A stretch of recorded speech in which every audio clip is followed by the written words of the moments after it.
Welcome back, everyone. Welcome back to our online audience as well, and thank you for your patience out there as we get going. We're upstairs, downstairs, outside. We gathered everybody together. I'm going to turn the stage right back over to Gerhard Weinberg in just one moment, but I do want to remind folks of some upcoming programs, including our Humanities in Action lecture series at Flyleaf Books. These occur on Wednesdays at 3:30, and the whole series is designed to highlight what we might call sort of hot button issues, hot topics. September 29th, we'll be talking about scientific illiteracy, if you will, our misperceptions of misinformation and public understanding of science. So grab one of these on your way out, or go to humanities.unc.edu to check out our Humanities in Action series. Of course, remember our wonderful Adventures and Ideas seminars coming up in the fall. We do have one announcement. We've had to postpone our October 16th event, which will be on new politics in the 21st century. We've had to postpone that to February of next year, but that will be held. So if you have signed up for that, you can talk to our registrar, Brian Ensminger, about how you want to handle the credit for that, or refund if you want. So please check out our wonderful. Next up, of course, is Bart Ehrman doing the Book of Revelations. Should be absolutely fantastic. And finally, I would like to invite you all, if you haven't come, this is an online-only program.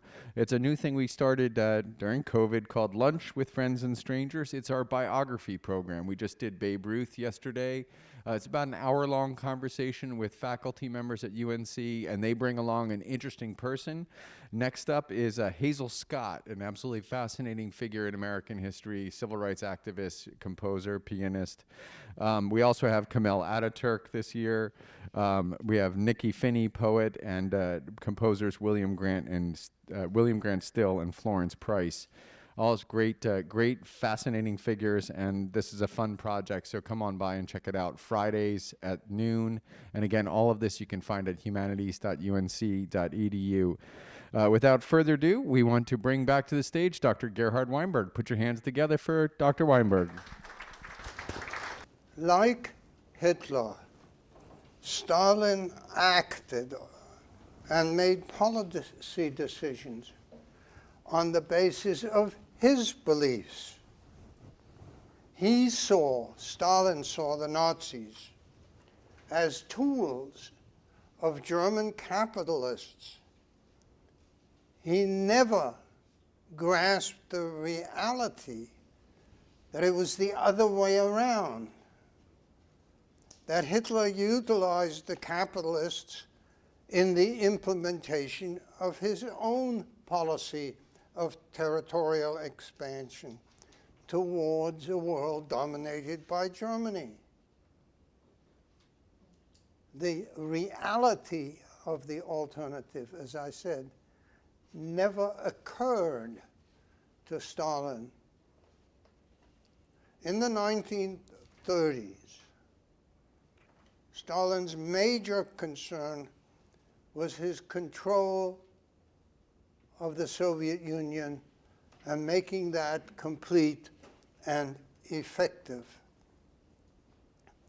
He was a bit sorry about the downturn in relations with Germany, but that was one of those things. This is the years of industrialization, of the terror and purges, of collectivization of agriculture, and all kinds of other measures that Stalin took to assure his total control of the country. If you will look at the map, you will see that in 1938, the Soviet Union had no common border with Czechoslovakia. If the capitalist countries wanted to fight each other, that was fine. But the Soviet Union could say nice things about Czechoslovakia, but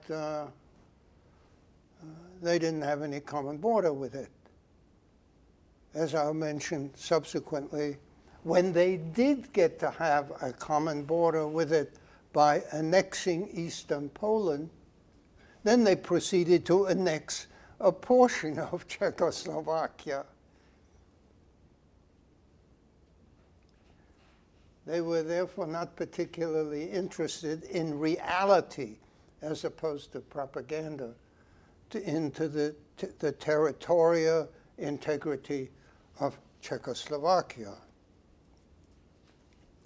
Now, as you probably know, that after the Germans broke the Munich Agreement on Czechoslovakia and occupied it, the British and French promised what was obviously the next country on Germany's list, namely Poland, that they would go to war in defense of Poland. Now, that looked to Stalin, this is the important thing, it looked to Stalin like a likely, lovely opportunity to watch those wretched capitalist countries fight each other. And since in his judgment, Germany was the weaker of the possible fighters, he made it clear to them that he'd make an agreement with them.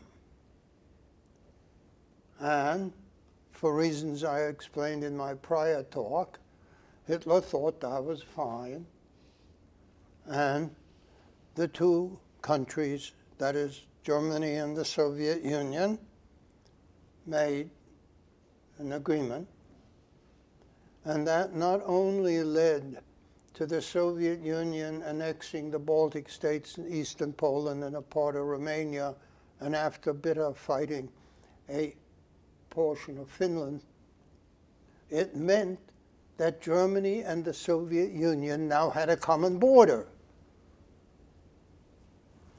And in order to make sure that the Germans could hold up and fight hard and long against the British and the French, he would help them as much as possible. This is generally overlooked or disregarded, but the Soviet Union was willing to provide help for Germany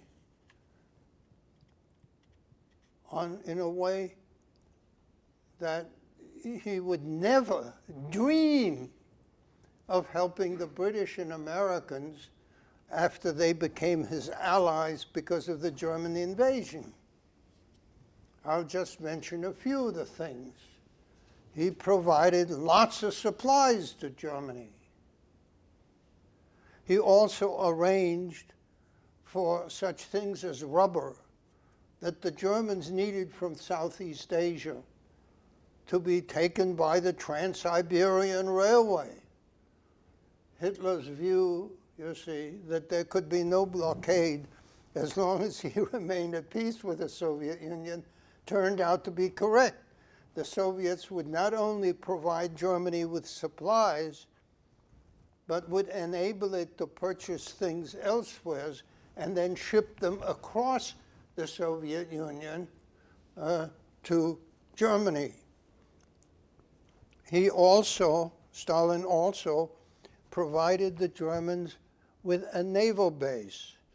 Now let's see if I can get this. It's up there. This would help the German Navy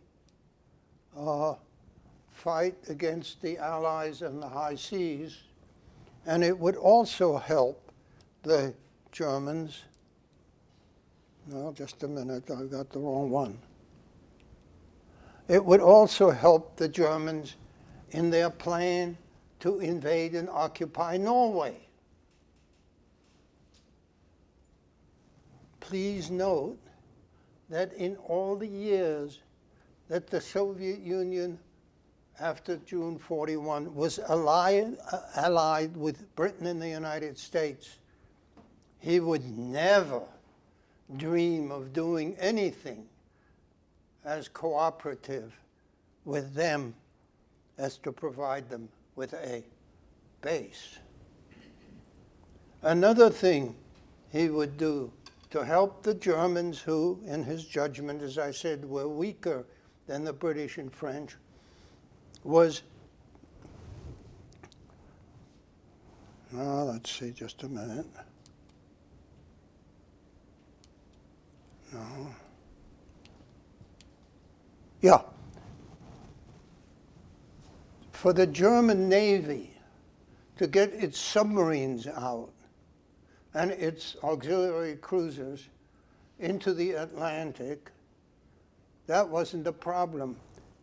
You could even get around Africa into the Indian Ocean. But how could the German Navy get a warship into the Pacific? That's a long way. So he arranged icebreaker so that German warship could go north of Siberia, through the straits between Siberia and Alaska, and into the Pacific, and sink Allied ships there. It's an interesting contrast to what happened after the Germans attacked, and Britain and the United States were allied with the Soviet Union. It never occurred to Stalin to let American aid from the Pacific follow an icebreaker. The Americans had to take their chances in the Pacific to send their aid to Vladivostok, and on the European side, the Atlantic side, to send it to Murmansk. It's just the way he wanted to see things.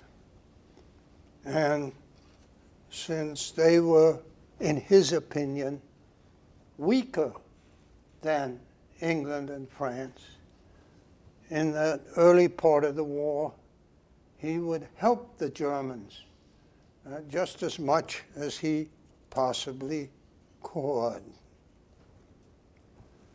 In gathering what he had been promised by the Germans in the Treaty of August, the Non-Aggression Pact of August 39, he invaded Poland, took his share of it, took over the 3 Baltic states, and then was going to take over Finland. Just a minute.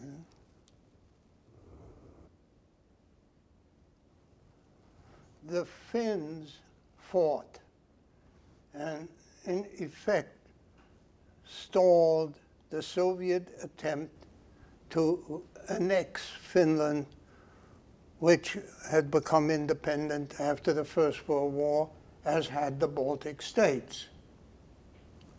What is rather interesting is that the northernmost part of Finland, do you see where it touches on the Arctic Ocean? A town there, a place called Petsamo. During the Winter War, 39-40, the Red Army occupied Petsamo.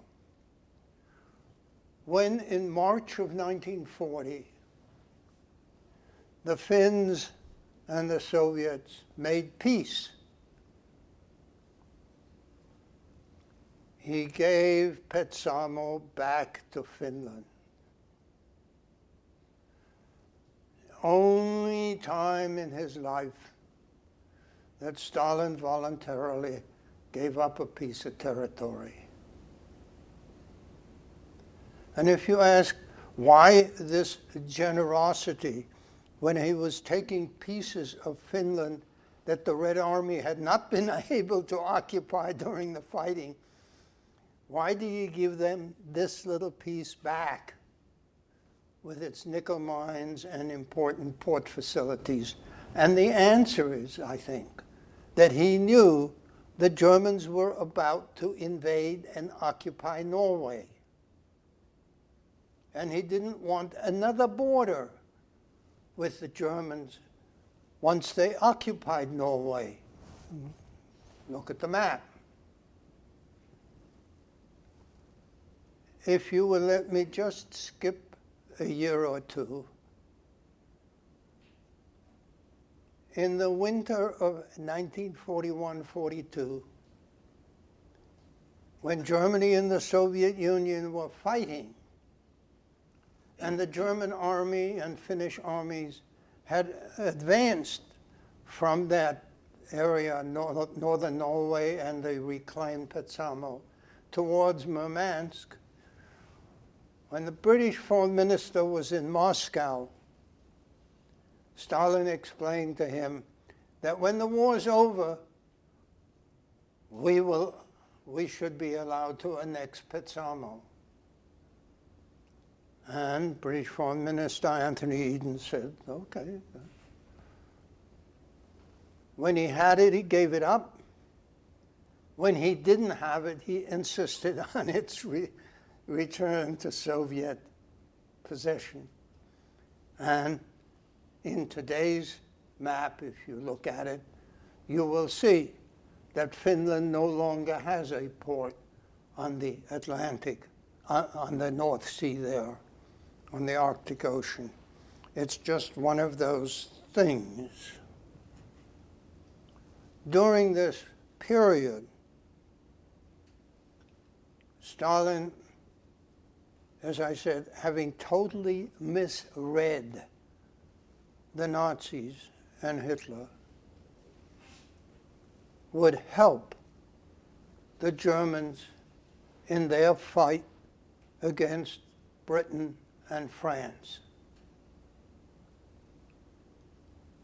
And when Soviet intelligence began to provide information on possible German invasion of the Soviet Union, Stalin refused to believe him.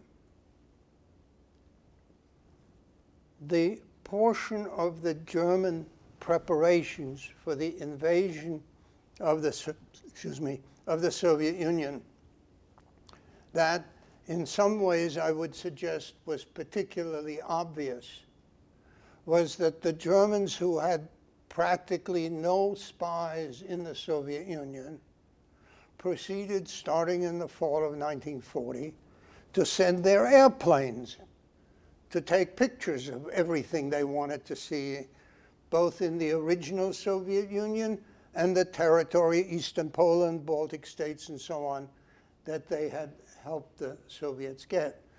Take pictures and look at everything. And Stalin gave directives. The anti-aircraft guns were under no circumstances to fire at German planes. And the Soviet Air Force was instructed. Its fighter planes were under no circumstances to interfere with the German reconnaissance. The reality that when the Germans attacked on that early morning, German bombers flew over the Red Air Force bases that they had earlier taken nice pictures of, and destroyed close to 2,000 Soviet warplanes on the ground, cannot be understood, in my opinion at least, without Stalin's insistence that there be no interference with the German aerial reconnaissance. They knew, the Germans knew, where the Red Air Force had its planes.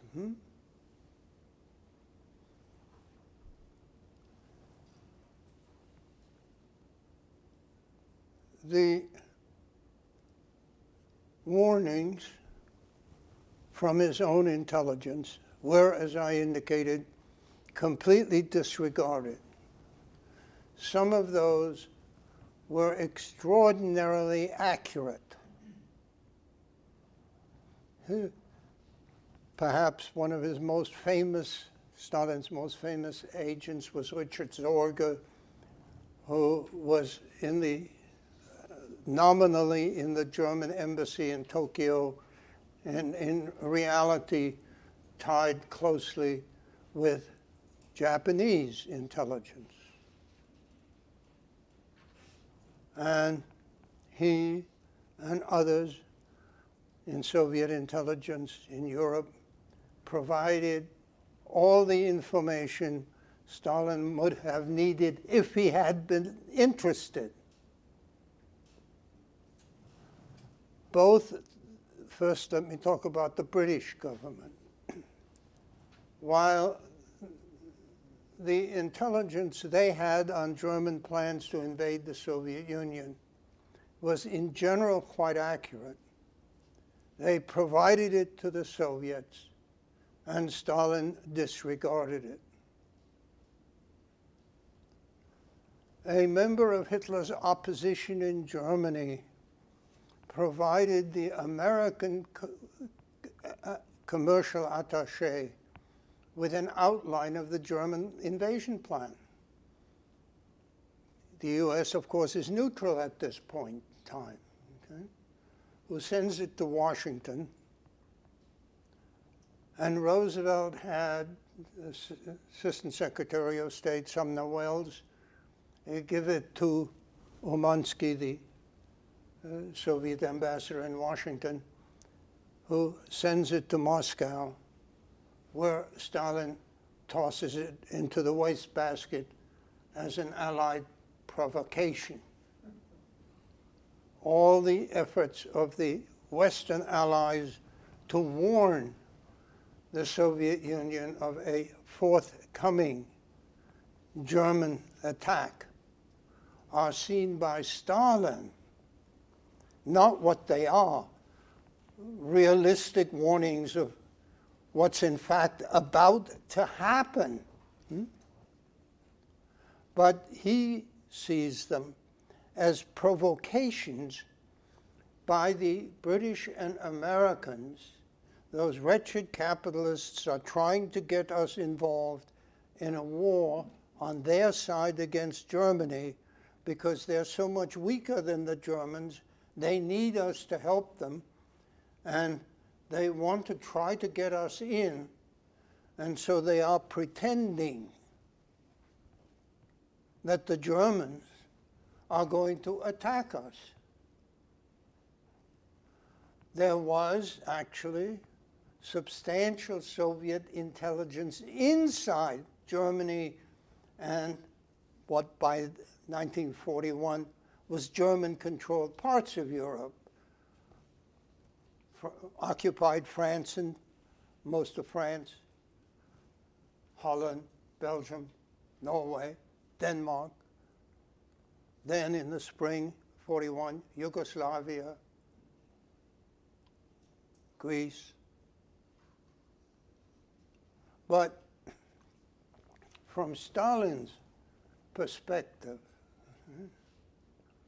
this is all garbage that has been intentionally fed by the Western powers to get us involved in war with Germany on their side. They're not going to. As these warnings are at least to some extent reinforced by the obvious signs of German forces constantly being shifted from the west and elsewhere to the east, towards the Eastern Front,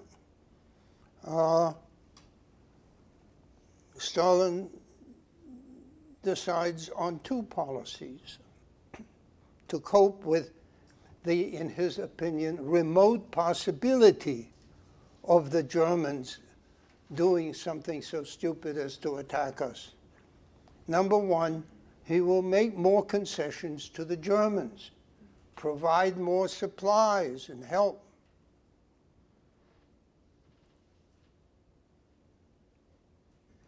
And number two, make sure that the Soviet Union will not have to then also face an attack from Japan. Keep in mind that while in the First World War, Russia and Japan had both been on the Allied side. Earlier, in 1904, 1905, Russia and Japan had fought a war, which it's fair to say the Japanese had pretty much won. To make sure that the Japanese would not join the Germans in anything, in April of 1941, Stalin negotiated and worked out a non-aggression pact, a neutrality pact, with Japan. Please note that from Stalin's perspective, this would make it easier for the Japanese to head south and attack the British, Dutch, Americans in Southeast Asia and East Asia, because they would know, the Japanese would know, that the Russians couldn't attack them from the north.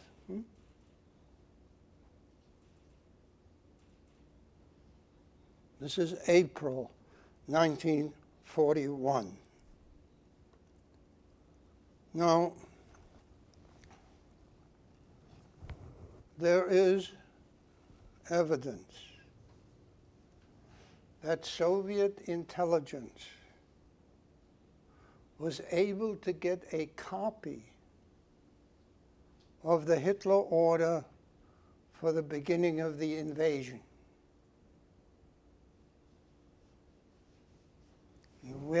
Which German army group was to go where, etc., etc., etc. One might think that this would have convinced Stalin, but it didn't, any more than any of the other warnings that he received from anyone.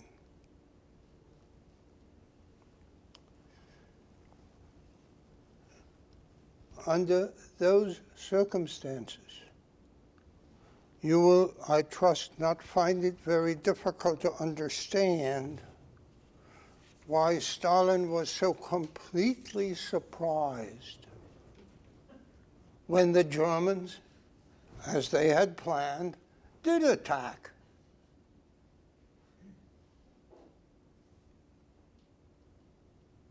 And having, in the last days, at least kept his local commanders awake,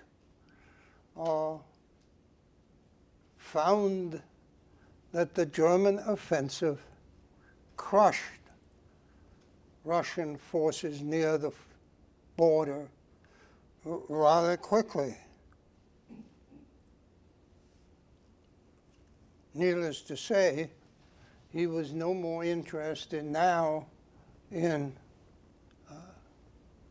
supplying the Germans. The last trains went across the border with supplies for Germany on the night of June 21st, 22nd, 1941. But now he had to fight. I will go into more details about that fighting in my lecture you in between get a chance both to recover and to have lunch, but it is difficult to grasp what an enormous blow psychologically this was for Stalin. He had, as I said, dismissed all intelligence on the forthcoming invasion. He was startled, if you will, by the Germans having gotten Finland and Romania, Hungary and Italy as allies in the invasion of the Soviet Union. And all he could do under those circumstances was, in effect, what he did or tried to do: rally the Russian people, mobilize additional forces, and as the German forces advanced, do two things: try to move as much as possible of the industry from areas the Germans were about to overrun further east, to other side of the Urals in many instances, and destroy anything of use potentially to the Germans that couldn't be evacuated. A kind of home scorched earth policy. Am I making myself clear? So that whatever it was the German army as it advanced put under German control would not have the industry and other special facilities. He obviously couldn't take the farmland. That was going to be under German control, and the harvest in 41 would be in many areas under German control. But I'm referring to industrial facilities, and that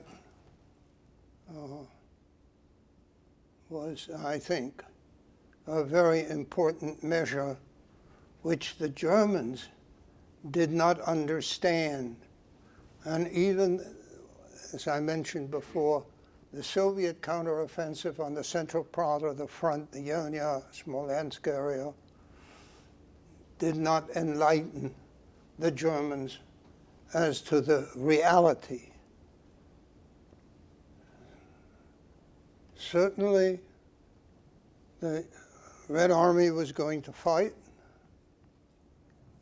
and with a neutrality treaty with Japan, and from the Soviet point of view, a hoped-for Japanese move forward against the United States, Britain, and Holland, it was safe for the Soviet Union to move at least some of its troops from the Far East to protect against the Japanese attack to the Far West, to the front. And when the Soviet army launched its counteroffensive near Moscow in early December of 1941, a portion of the Soviet troops engaged in that offensive had been in Siberia to ward off a Japanese attack. And from the Soviet, Stalin's point of view, that Hitler won the time race with Roosevelt And the Japanese did then strike, as he knew from espionage reports they were planning and hoping to. That from Stalin's point of view, pretty much guaranteed that the Japanese could not and would not attack the Soviet Union in the East in collaboration with the Germans who were attacking the Soviet Union from the West. He did not want a two-front war, and if the Japanese struck in the Pacific and Southeast Asia, from his point of view, that was a good thing.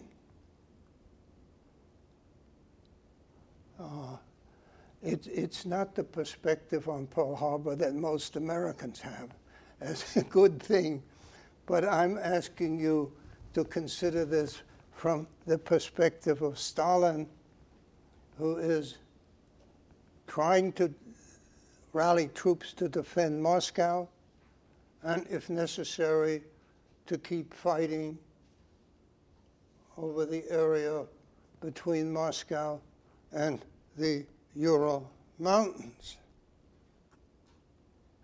Now, what one has to keep in mind is that in the winter of 41-42, as the Germans are halted, from Stalin's perspective, this could become a rather long war in which the Germans occupy a substantial portion of the Soviet Union. And from sometime in the winter of 41-42 until well into 1943, Stalin is interested in a peace, a separate peace with Germany. When in the winter of 42, the Americans and Brits start Operation Torch, the landing in Northwest Africa, and then in Casablanca announced publicly their demand for unconditional surrender. That's not Stalin's view. He would prefer to have peace again with Germany and let the Germans and the other capitalist countries fight as long as they want to. And from his perspective, please note, the longer the better.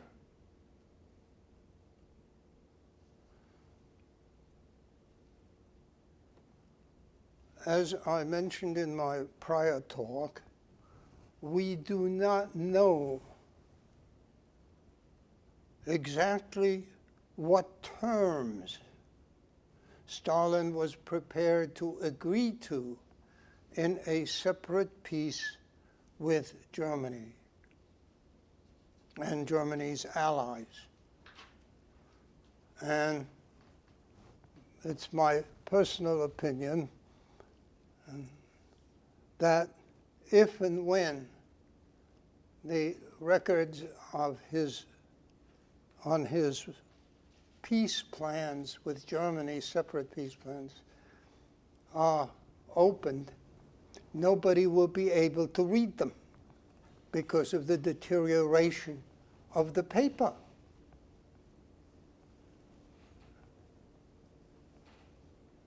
So I am afraid that it is most likely that no one will ever know precisely what terms Stalin was prepared to agree to with Germany. And all we know is that he was interested, and the Germans weren't.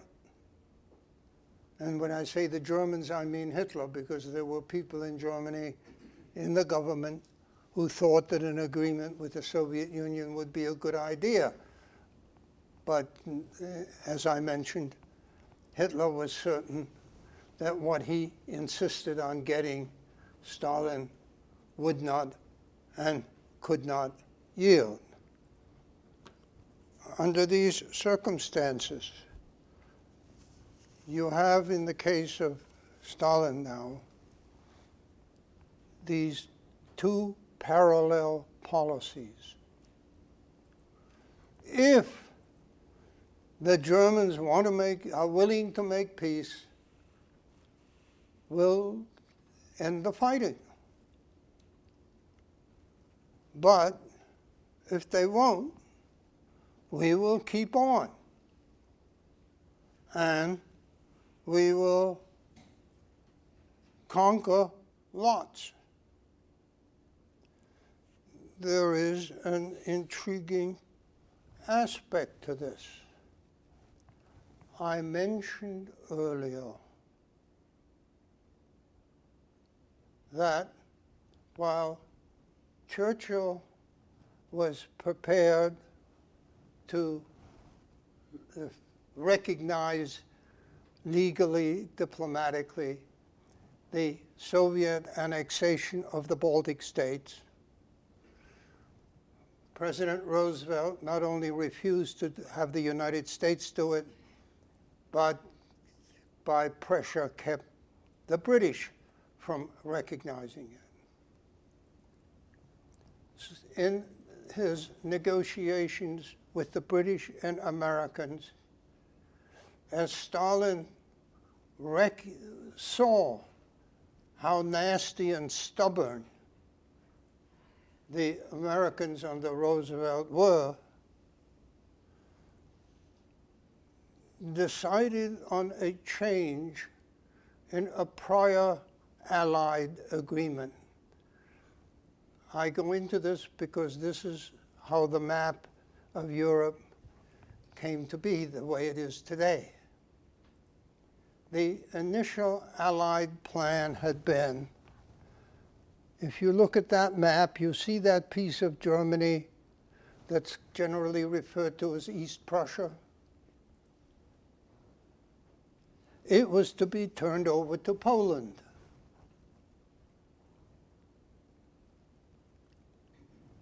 And Stalin agreed to that. But as this argument over the Baltic states and the legal recognition and diplomacy of their annexation by the Soviet Union continued, Stalin decided to make a change and get the British and Americans to agree to a change in this plan. The northern half of East Prussia would not go to Poland. It would go to the Soviet Union. You look at the map, you can see what Stalin is thinking. And if the Poles were not going to get all of East Prussia, but only the southern half, if you will, okay? They would be compensated by more of Germany. After all, the Germans were the ones who were going to have to pay for everything. So instead of the Oder River becoming the new border near the mouth of it at the Baltic, the Poles would get a piece on the west side of the river with the German city of Stettin. So, if you will, the Poles got to trade Königsberg for Stettin, Kaliningrad for Chechen. And those are, please note, the borders in Europe today. And after the Baltic states regained their independence when the Soviet Union fell apart, as I'm sure you all know it did, what it then meant that this northern part of East Prussia is still today a part of the Russian Federation, separated from it by Belarus, Lithuania, and Poland. That's just the way these arrangements came to affect the whole post-war situation. Now, I have already alluded to the fact that when, as a result of the annexation of Eastern Poland, the Soviet Union would have a common border with Czechoslovakia, well, then it would annex a piece of Czechoslovakia. Let me see if we can get a map that shows this.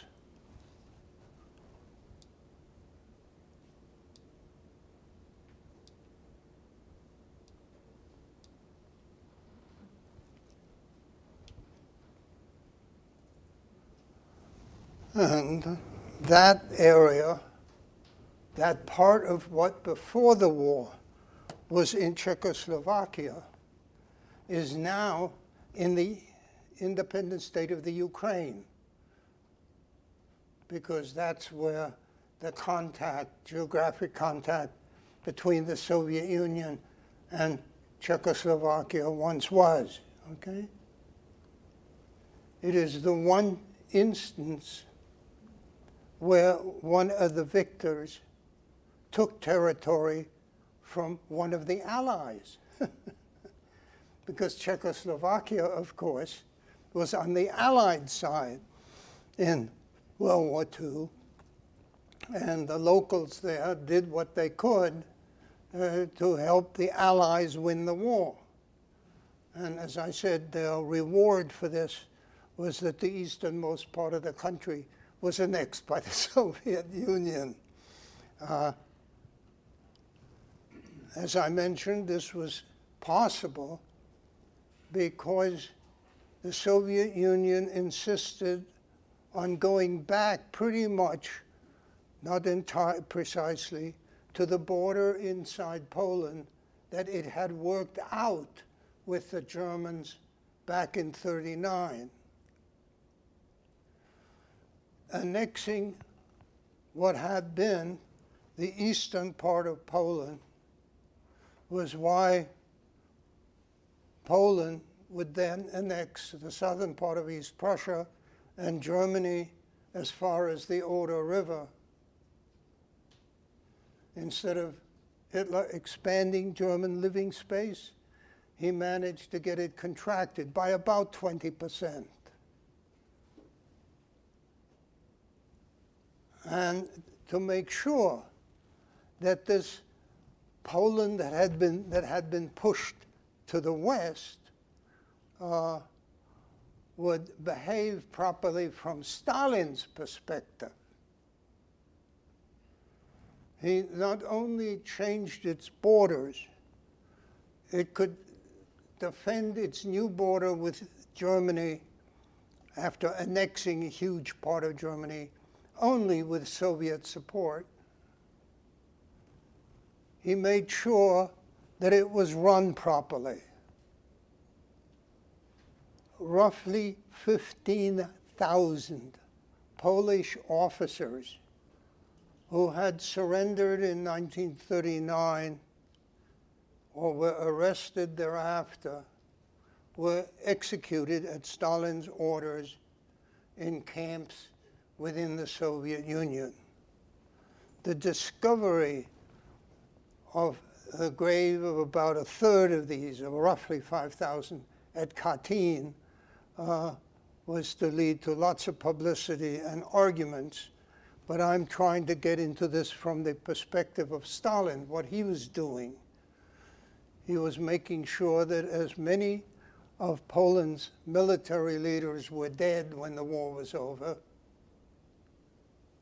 and that Poland would have not the government in exile, which had moved to London and was in contact, obviously, with the Polish underground in German-occupied Poland, but a new government for Poland, a communist-controlled government for Poland, would run things in Poland.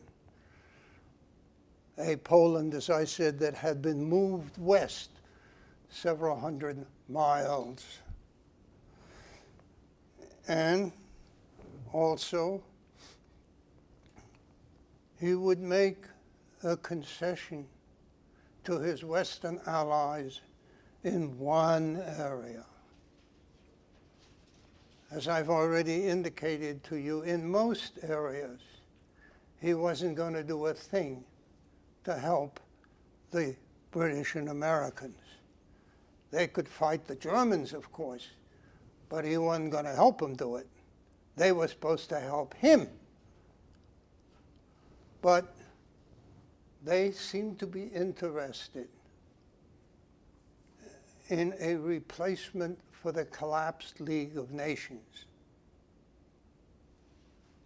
One of the last things that that organization had done was expel the Soviet Union when it invaded Finland in late 1939.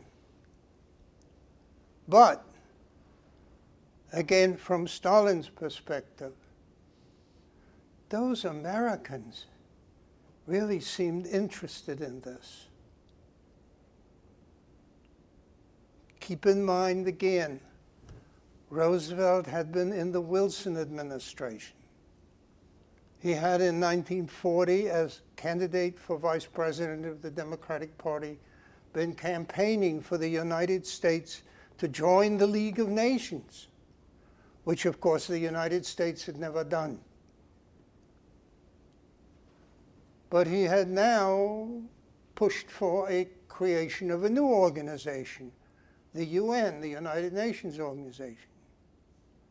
Planning had been done at Bretton Woods in the United States. The organization was to be created in the American West Coast, and its headquarters this time was not going to be in Switzerland, of all places. It was going to be in New York City. From Stalin's perspective, this was an area where he could afford to make a concession that in the long run would in no way interfere with Stalin's own and the Soviet Union's general expansionist and other policies. And under those circumstances, the Soviet Union would join the United Nations. And it is worth noting that on the one procedural procedural issue that remained after the Bretton Woods Conference, when he met with Roosevelt and Churchill at Yalta, he made a concession to the American point of view that the veto that the major powers have apply only to substantive issues.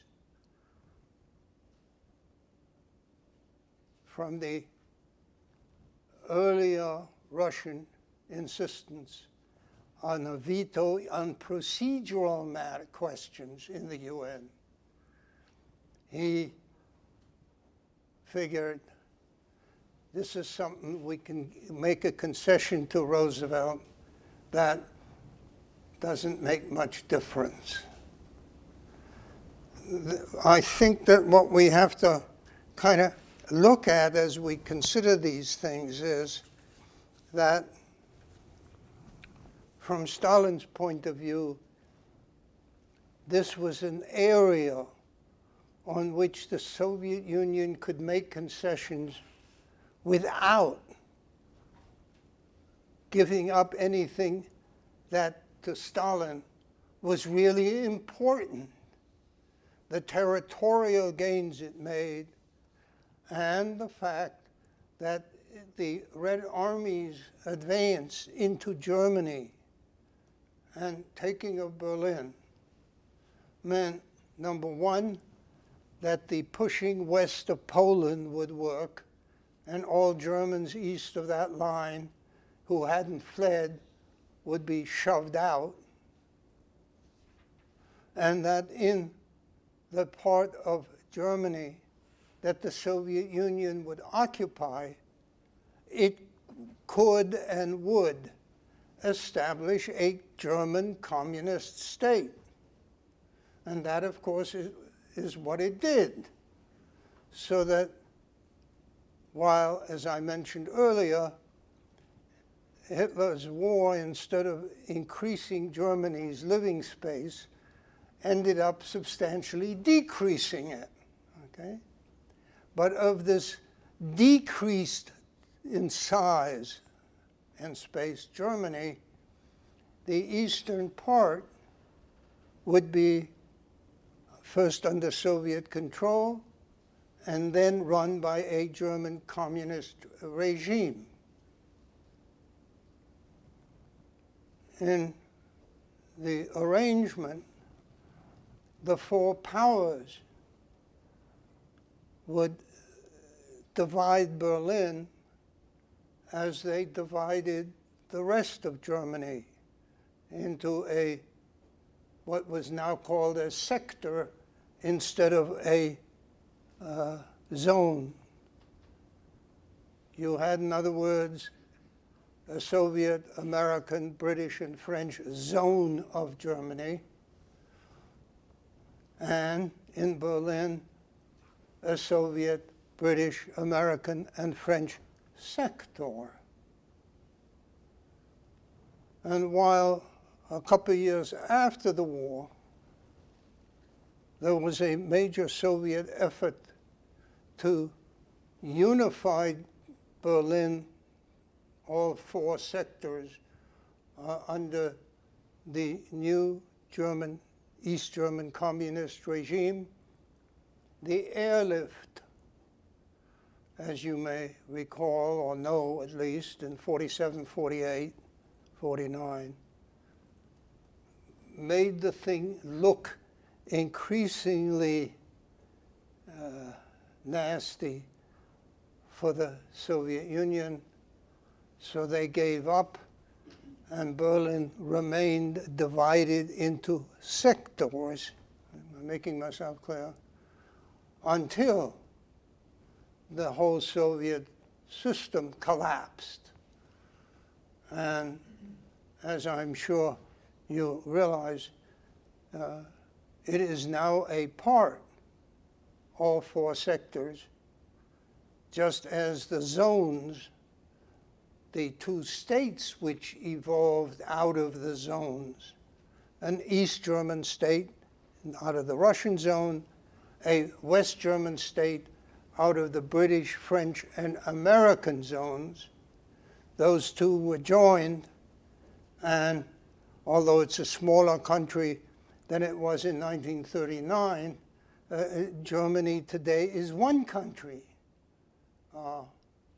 And that's just one of those things where Stalin's projected hopes were completely disappointed as Soviet power collapsed internally. Poland became really independent. The Baltic states regained their independence. Germany became unified, and in these ways, the plans and hopes that Stalin had for a communist Germany, which would make possible communist governments in the rest of Europe, went nowheres. But the borders, which had been agreed upon in the negotiations among the Allies during the war, came to be, in effect, the border of post-war Soviet Russia. And there were some very minor modification details, but Germany came to be Germany, Poland came to be Poland, and that one piece of East Prussia is today still a portion of the Russian Federation. And it is, to me at least, rather interesting that while the Germans were all moved out, there is a very substantial Russian, Ukrainian, and Belarusian population there now. And its main city and port, Königsberg, now Kaliningrad, is a large city, important in Baltic trade and for the Russians. The borders are there, but the contents and governments in no way resemble what Stalin had wanted. Thank you. Thank you, Gerhard. I will start with a question from our online audience and then go to questions and just give you some folks some time to think of a question for Dr. Weinberg. The question has to do with the intelligence services of the Soviet Union and Germany. And we heard a lot about how Stalin and Hitler would take that information, but just the intelligence services themselves, who had a better and more accurate intelligence service? Nazi Germany or the Soviet Union? Could you speak to the overall quality of the intelligence gathering for those two countries? I'm sorry, what is? The question is, can you speak to the quality of the intelligence gathering for the Soviet Union and Germany? Not what Stalin did with it or what Hitler did with the intelligence, but just the quality of the spy services. Okay. The quality of the German spy service was best described by the word hopeless.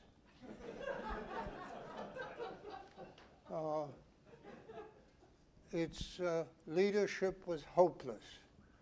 The Germans, in fact, discovered this early and fired the first head of their Eastern Army intelligence in February of '42. His replacement was equally hopeless. But we took him over after the war to be our intelligence agent chief in Western Europe, and he was as hopeless then. The Soviet intelligence apparatus was, on the whole, very successful. But whatever that they reported that did not fit into Stalin's general views, he disregarded. That was, I think, very interesting. In the technical areas, he paid some attention. But on the broader issues, he simply disregarded what was, on the whole, rather effective intelligence. People who had been infiltrated into the German and Italian governments, connections with these through Switzerland, some very high-ranking individuals in Tokyo to provide intelligence on the Japanese. There were agents in the United States. He knew a great deal about the American atomic bomb project, for example, so that when Truman at Potsdam told him about the explosion in New Mexico, needless to say, he pretended to be greatly surprised and urged the Americans to use these new weapons on Japan. What Truman at that time did not yet know was that Stalin was already very well informed on our atomic bomb project from their Soviet espionage in both England and the United States. what didn't fit into his preconceived ideas was disregarded. What did fit, he could use. Okay. We have questions from our in-person audience. Yes, Abby. Let me get over with the microphone so we all can hear. Hello, Abby. How are you? Given Stalin's lack of popularity and his stupidity with regards to Germany, was there ever any attempt to get rid of him within the Soviet Union? Any ideas? Was there ever any attempt during the war to get rid of Stalin within the Soviet circle of leadership? There are rumors and speculations to that effect, but all I can tell you is that I am not convinced. There is an interesting thing that I will mention in my next lecture, and that is that while Hitler listened less and less to his military advisors, there is good evidence that Stalin listened to them more and more. And so there was never the incentive to remove the leader who now, for reasons that I explained or tried to explain in my talk earlier, is identified as the savior of his people by running things to crush those wretched Germans who have invaded their best friend and are behaving unbelievably horribly. So if there were, as there may have been, a couple of signs once or twice, there's no real serious resistance movement as there was in the Germany of the time we're talking about. Okay, we have a question here. Shane. Hello, Shane Gadd. Long time no see. Yeah. Well, for all of us, I think. Same question twisted sideways. Was there any effort or any knowledge of any effort by the Germans to get rid of Stalin? Any effort by the Germans to get rid of Stalin? I'm sorry, I couldn't. Was there any effort by the Germans to get rid of Stalin? There was this great plot to get to Stalin, Roosevelt, and Churchill when they were going to meet at the Tehran conference in fall of '43. But it was pretty mucked up, not a very bright plan to begin with, and it didn't work, as we well know. So the Germans did have, and there may have been another project, the Germans did try to do something in this regard, but never on a serious basis. If you'll humor me, a question, Gerhard. I'm sorry. If you'll humor a question from me. The question is, we know that the United States provided a great amount of material for the Soviet Union. Could you speak to, did that have any influence on Stalin's decision-making? The fact that he was getting arms from the United States, did that ever enter into his calculations about how to conduct the war or how to conduct things with his allies? I'm sorry, you have to... I'll give it to you straight. Did the Americans supplying arms to the Soviet Union influence Stalin's decision-making at times in the war where he was reliant on American funding? Would it ever enter into his calculations? Okay.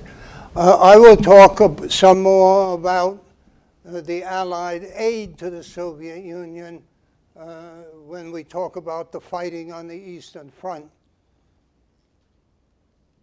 It is, I think, fair to say that Stalin pushed and screamed and yelled. And he was glad to get what he could and did. And he refused to face up to the fact that it was he who had put the Soviet Union into this difficult position. That is to say, having helped the Germans conquer most of Northern Europe, then conquer most of Western Europe, and then conquer most of Southern Europe, that he was pretty much alone in Eastern Europe was not the result of some evil British or American plot, but the result of his own brilliant policies. It may have come as a surprise to him that the Allied merchant ships, which he had the Soviet Union help sink, did not rise from the bottom of the ocean to carry supplies to the Soviet Union. This was undoubtedly another one of those outrageous things that the Americans and British did all the time. But you and I know that once a merchant ship has gone down to the bottom of the sea, yes, you can eventually, with considerable effort, raise it. But it will not suddenly come up on the 22nd of June, 1941, and carry supplies to the Soviet Union. This was not really that difficult to understand, but Stalin never faced up to it. And so while he was pleased to get whatever he could, it did not substantially affect his policy decisions and choices. Great. Thank you. Perfect response. And please put our hands together for Dr. Gerhard Weinberg. Thank you all out there in the ether for joining us. We invite those that are here to grab their lunch ticket and join us upstairs in the Graham Memorial Lounge for lunch. You can eat there or outside on that lovely patio, and we will see you back here for the third lecture after lunch. Thanks so much.